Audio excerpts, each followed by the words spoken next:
The shelter's fluorescent lights buzzed like angry hornets overhead, casting a sickly pallor over the crowded room where threadbare cots lined the walls like forgotten promises. I burst through the double doors, rain-soaked and wild-eyed, my coat dripping puddles on the linoleum floor that reeked of bleach and despair. There, huddled in the corner on a plastic chair too big for her tiny frame, was my 8-year-old daughter Lily. Her blonde curls matted, clutching a tattered backpack with knuckles white as bone, tears carving tracks down her dirt-streaked cheeks. "Mommy," she whimpered, her voice cracking like fragile glass. The social worker beside her looked up, pity etching her worn face, but all I could feel was a tidal wave of fury crashing through me, hot and unrelenting. My own family, my parents, my sister, had dumped her here like garbage, claiming they didn't have space.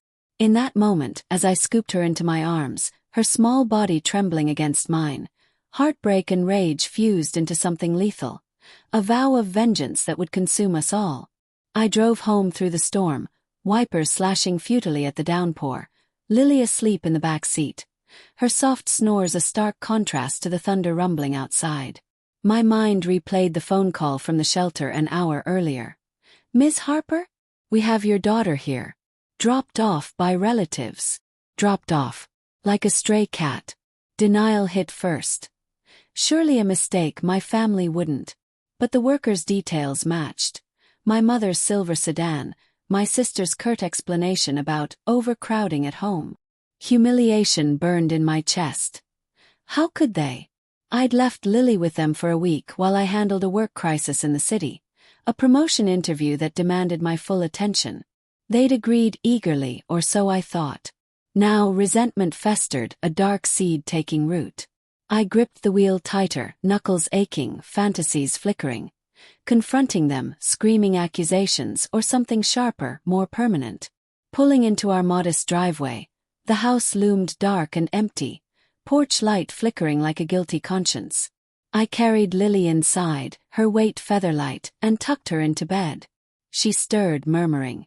"Grandma said I was too much trouble." The words sliced deep, fueling the obsession. Trouble. Lily, with her wide-eyed curiosity and gentle hugs. No, this was about them. My controlling mother, Evelyn, who never approved of my reckless single motherhood after my husband's death. My sister, Clara, jealous of any attention not on her perfect life. Moral conflict stirred. Were they struggling too?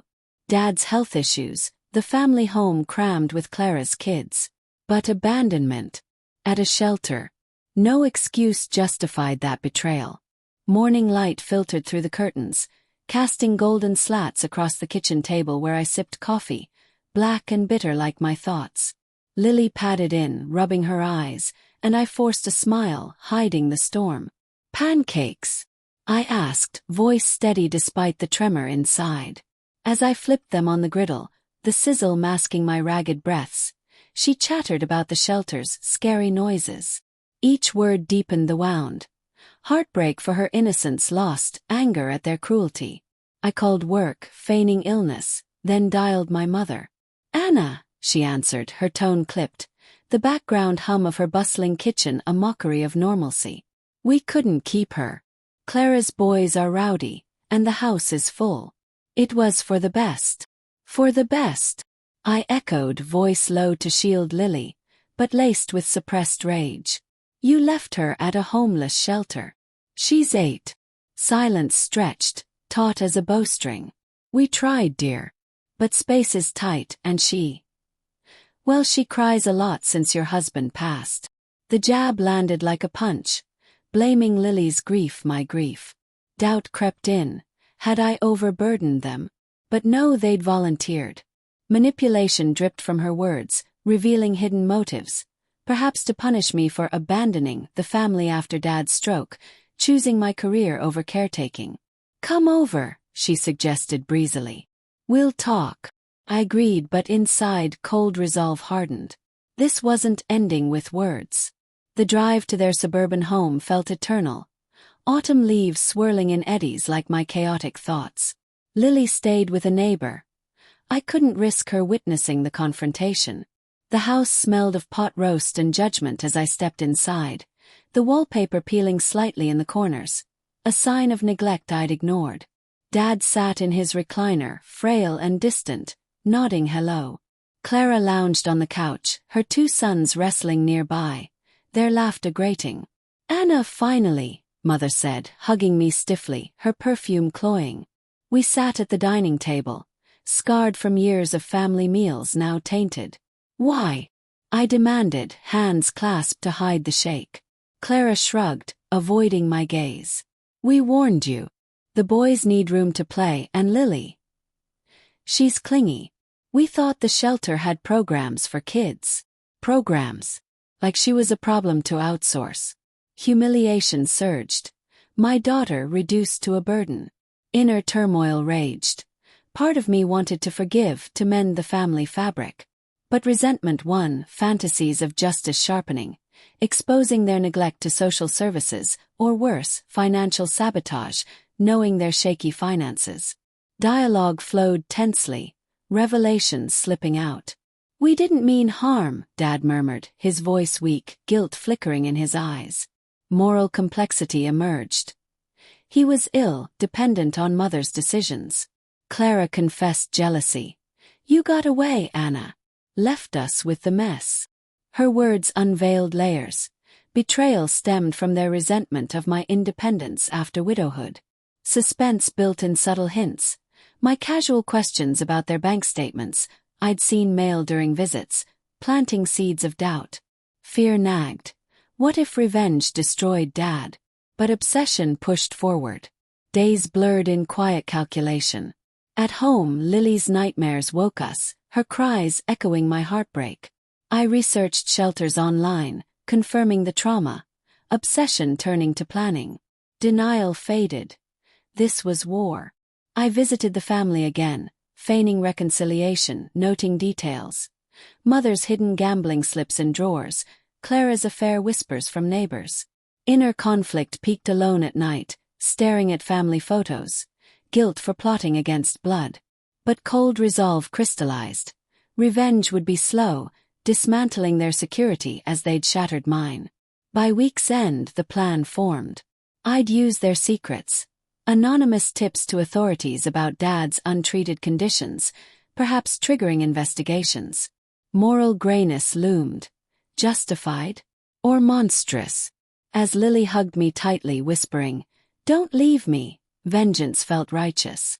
Shadows lengthened across the park bench where I sat, watching families picnic under the fading sun, their joy a stark contrast to my churning resolve. 2 weeks since the shelter incident, and the city air carried a chill, leaves crunching underfoot like brittle bones. I'd started small. An anonymous call to social services, hinting at elder abuse in the family home. Dad's frailty, Mother's neglect. Suspense simmered as I waited for ripples. At home, Lily drew pictures of happy families. Her innocence fueling my obsession. Doubt assaulted me during quiet moments. Was this healing or poison? But humiliation replayed. The shelter's stench, Lily's fear, and resentment quashed it. The first blow landed via a letter. Official notice to the family about a welfare check. Mother called, panicked. "Anna, something's wrong. Investigators are coming." Her voice cracked, revealing vulnerability I'd forgotten. I soothed her. "I'll help." But inside, triumph sparked. Visiting that evening, the house felt tense, air thick with unspoken accusations. Clara eyed me suspiciously over dinner, the clink of forks amplifying the silence. "Who would report us?" she muttered. I shrugged, hiding glee, moral conflict twisting. They deserved this, yet seeing Dad's confusion stirred guilt. As the investigation unfolded, secrets unraveled. Inspectors found gambling debts piled high, Mother's addiction exposed. Thousands squandered, explaining the no-space lie. They'd prioritized vices over family. Clara's affair surfaced too. Her husband confronting her in hushed arguments I overheard. Tension heightened, subtle hints of my involvement emerging. A misplaced note in my handwriting? Fear gripped me. What if they traced it? Fantasies shifted from justice to escape, but cold resolve held. One rainy night, I drove to their house unannounced, wipers thumping rhythmically. Lights blazed inside, voices raised. Parking down the street, I approached stealthily, rain masking my steps. Through the window, blurred by droplets, I saw them arguing. Mother blaming Clara, Dad weeping silently. Heartbreak echoed. This was my family, fractured by my hand. But betrayal's scar throbbed. They'd abandoned Lily. Slipping away, I sent another tip. Financial fraud evidence from observed mail. The payoff accelerated. Clara's marriage crumbled, her husband leaving with the boys, the house echoing empty. Poetic, no space now literal. Mother faced charges for debt evasion, Dad placed in care. I visited him there, the facility smelling of antiseptic and regret.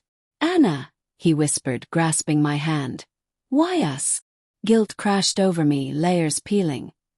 His motivation was passivity, not malice. Moral grayness deepened. My revenge justified, yet shocking in its reach. Climax brewed as Mother confronted me at my door. Eyes wild, rain-drenched.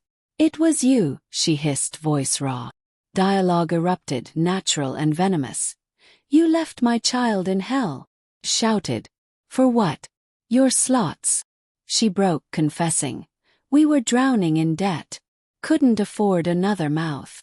Hidden motive revealed. Desperation, not hate. Suspense peaked. Would she retaliate? The twist struck like lightning. As she left, defeated, Lily tugged my sleeve. "Mommy, I heard Grandma on the phone that day. She said the shelter was safe. Better than home with the fighting." Confusion swirled, Lily's words unveiled. The family hadn't abandoned her coldly. They'd panicked during a debt collector's raid, fearing violence. "But wait." Deeper, Lily confessed. "I asked to go. They were yelling, scary." Shock rippled, my assumptions wrong. Investigators later revealed. Mother had called the shelter as a temporary safe haven, intending pickup, but I intervened too soon. Psychological impact hit. My revenge, built on partial truth, destroyed them unnecessarily. Poetic justice backfired. Now I was the betrayer, obsession blinding me. Lily hugged me, oblivious but guilt consumed. The family scattered, irreparable. Alone in the quiet house, rain pattering, I realized the unexpected consequence. Vengeance hadn't healed. It orphaned me too. The cycle complete, morally gray to the end.